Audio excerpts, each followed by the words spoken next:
All right. Good morning, afternoon, or evening. I'm not even sure to know what time it is, but let's get into this. I think it's 11 after in the morning.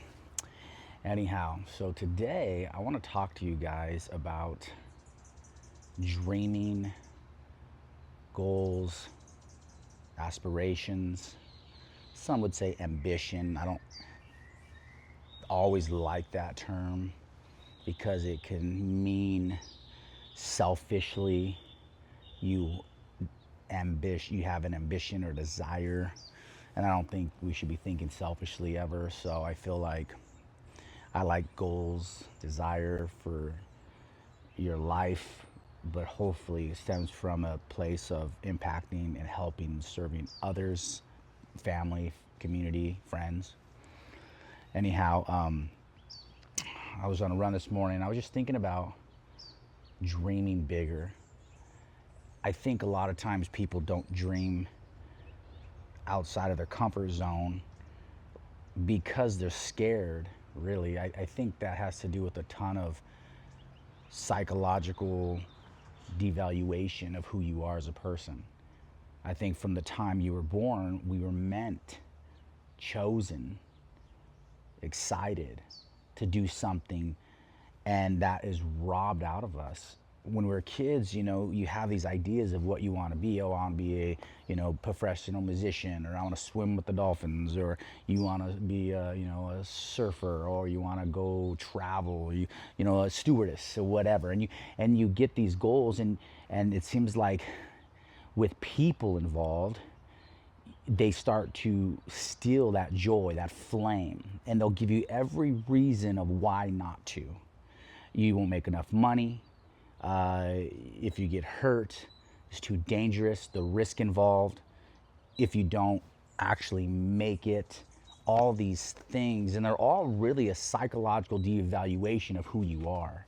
And that's very problematic.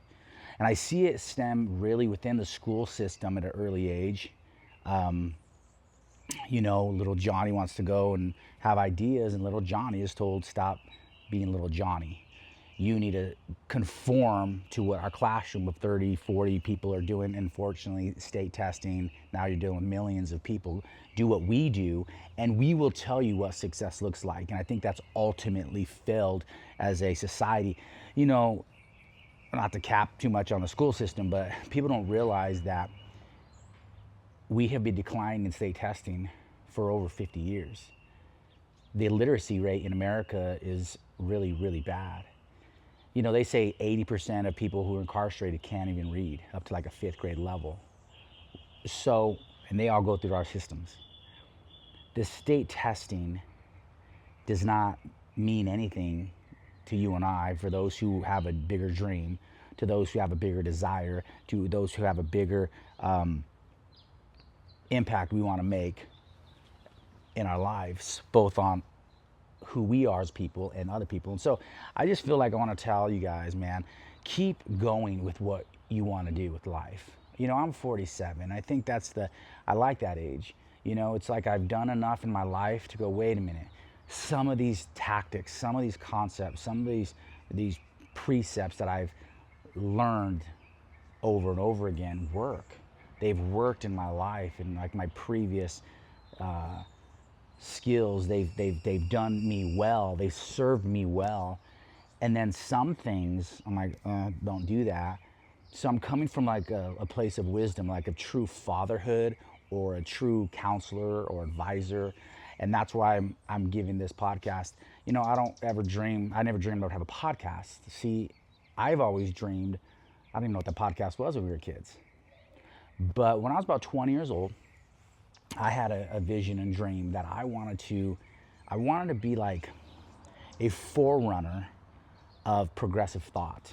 I don't know why. I just felt like, I was taking philosophy classes and all these psychology classes, and they were so trivial and like, oh, well, we're bad people because, this and that, or we're good people because, and I'm like, well, isn't life more complicated than that?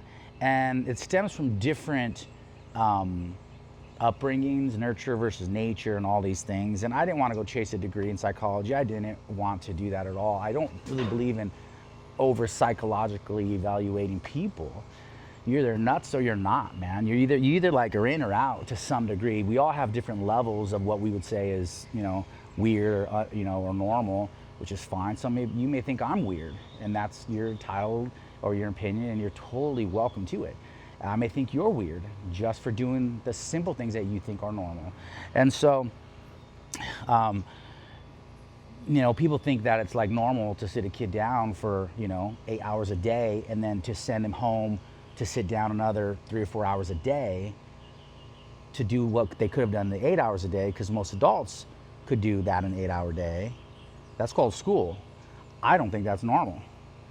There's a problem here. You think that's normal. And so once again, maybe I'm crazy, and I'm up for that, discussion. When you dream, people will constantly try to steal that out of you. They will constantly try to tell you can't do that. And all for good measure. My mother loved me to death, and she told me one time, she goes, Robert, she goes, all I ask is that you don't box. I was an athlete, and I think, I was older. I was about 30 at this time, and I started transitioning from snowboarding to MMA, boxing, but I was really liking boxing because it wasn't as dangerous. And she saw me getting into it a lot, and she goes, I just don't want you to box for like a living, or for your profession, if you will. And I just felt like, and I didn't. I never made money at boxing other than coaching and training and being in people's camps and, working out. But I was offered a fight on an undercard to make some money. Nothing. It was like $10,000 in like a dive place in Orange County somewhere. And I was like, I'm not going to do this. This isn't who I am. I never dreamed to be a professional boxer. Never.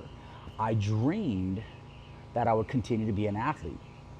I've always liked moving. That's why I ran for a run this morning. There's no one chanting my name.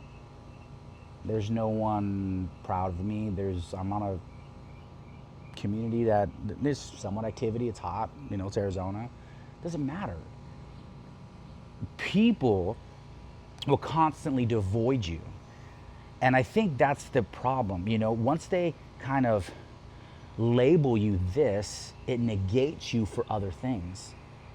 For instance, if they say, well, you can't dream and that because you're doing this. And so, you basically, like, you can't be a doctor and own an amusement park because you got to focus on one or whatever. I don't believe in that at all. The brain is very powerful, and you can do a tremendous amount with it. And so you could make enough money as a doctor to invest into an amusement park. And maybe you'll be on the board for, your practice. Maybe you won't even practice anymore. Maybe you'll just be the amusement park director and develop the rides, or, order what snow cones you want. There's elements to each business. It's like Shark Tank. These people actually don't do anything. They show people how to think and how to grow in thought. That's kind of what life coaching is. That's kind of what all those books you read, self-help books, motivation, it really is getting your brain to stop thinking like this and to start thinking like this. And so this is something that I've been a part of for 20 something years. I've never thought traditionally. I've had traditional jobs, yes, and I suck at them. I've had menial tasks to do, and I'm not a great menial task guy. Neither was Einstein. They say he was a madman at thought, organized what he wanted to do, and this is what I'm wanting to do. I want to help and encourage people and help them get to a truth of who they are. But dreaming or thinking that you can do more is actually God-given.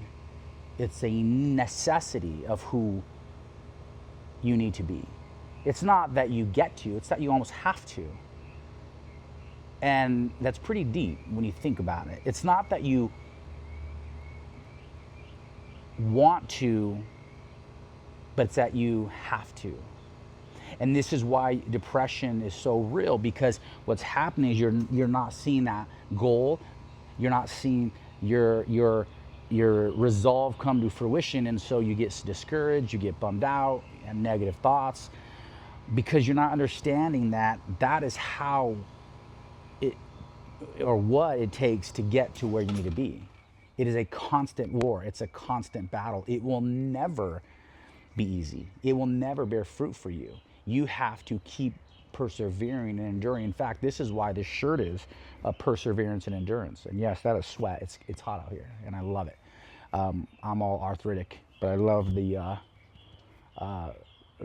warm weather in Arizona. But this says perseverance and endurance, and there's a P and there's an E, if you can see it. That's like my own design. I designed it myself. I don't know what I'm doing, but I'm trying. And if I'm a failure in your eyes because I'm trying something in my older age to build a private label company, I'm sorry. But isn't that cool? And so endurance, because everyone for the rest of your life will be persevering and enduring, whether it's a cancer, whether it's a divorce, whether it's a bankruptcy, whether it's financial, it's emotional, it's psychological, it's a degree, whatever it is. Persevering and enduring is something we all do. And so when you design your life the way it should go, it's going to constantly kick back at you. It's like running in a race in a marathon opposite of everyone else. And you're going against everybody, and you got to dodge, and you got to move, and you got to dodge, and you got to move. It's not going with the grain. You know, there's a Bad Religion song that I used to listen to. It's called Against the Grain. I haven't heard it in years, but I just remember being against the grain. That was like the punk rock era. Man, I should go listen to that song again. Against the grain. That's what we are. Christians, number one. If you're not a Christian, it doesn't even matter.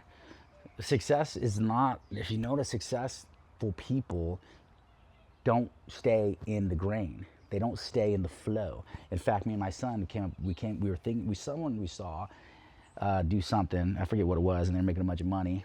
And we're like, oh man, go against the flow is how to make dough, or something like that. And I'm gonna kind of coin that, if you will, or go against the flow, make the dough, or, you know, if you want to make dough, go against the flow. That is who makes money. That is how business works. They create a solution and they go against a thing, and they do something different, an oddity, if you will, and it makes money. And if you're in the flow, you have millions and millions of competitors, and they're all going the same way. That's why school people, when they make, like, you know, they go to school, they don't make a lot of money, because you're doing the same thing that billions of other people are doing. There's nothing significant or special to any of that, if that makes sense, unless you want to. Then you be the best you that you can possibly be in that field, in that arena, in that expertise, or that area of life, and that area of practice. You'll get so good at it that, yes, people will be like, absolutely, you're an artist. So the goal of life is to become almost an artist at your field. I don't care if that's a surgeon or a lawyer, where you're the top dog. Only one you for the rest of your life. And, you know, I think about like competitive athletics. It's like I wasn't really meant for that, for whatever reason. One, I don't like competition. I just don't. But will I beat the crap out of myself to endure more than I think I can handle? Absolutely. Have I won a few races in my life or a few competitions? Yes, of course. And it's been fun, and not big timers at all, you know, local races or whatever. But that's not the point. The point is, dream bigger, think bigger, and then allow God to open up your mind and heart to what it may look like for you. See, we look at a professional of something and go, okay, that's the way I want to do it. But that worked for them. And then they build a system around it, and then now they're a slave to that. If you want freedom, which I think is involved in success, you can't build your life the way they build it. Because now you're trying to take all of your freedoms and be enslaved to that idea and that concept. So now you're back in the same boat. Yeah, you may have money, but not freedom. And freedom is a part of success. I've had a little bit of both, success and money, at different times in my life, but I've had a lot more freedom than my money. This is why I'm able to study and research and grow and do a lot of personal skills that I want to do. I print this shirt myself. I print. I do everything. my construction, like I like skills. I like working with my hands. If I was a millionaire and oh yeah, I don't have to work anymore. Sure, maybe, I get it, but I know that I'm gonna be working for the rest of my dang life. That's another part of my dream, is to be an 85, 95-year-old little worker, to go and motivate and to do little things with people and help, not in struggle or striving, but to minister and to serve. It's a difference. That's the dream, right? Dream bigger. Stop letting people dictate your path. Get right with God, get alone with God, ask him who you are, your identity, and forget about the rest. Anyhow, I hope this helps. Have a great, fantastic rest of the week.